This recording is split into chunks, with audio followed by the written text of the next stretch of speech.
ಕಾಣಿಸಿರುವುದು ಪರಾಗ ರೇಣುಗಳು ಮತ್ತು ತುದಿಯಲ್ಲಿ ಕಾಣುತ್ತಿರುವುದು ಶಲಾಕಾಗ್ರ.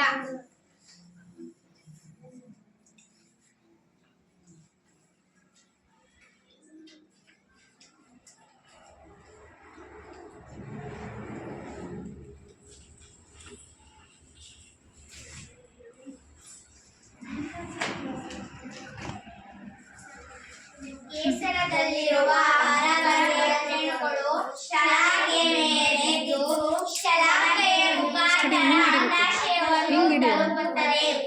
ಆಗ ಪರಾಗಸ್ಪರ್ಶ ಉಂಟಾಗುತ್ತದೆ. ಆಗ ಈ ಹೂ ಹಣ್ಣಾಗುತ್ತದೆ. ಕೇಸರ ಮತ್ತು ಶಲಾಕೆ ಎರಡೂ ಇವುಗಳಲ್ಲಿ ಇರುವುದರಿಂದ ದಿಗ್ಲಿಂಗ ಎನ್ನುವರು. ಧನ್ಯವಾದ.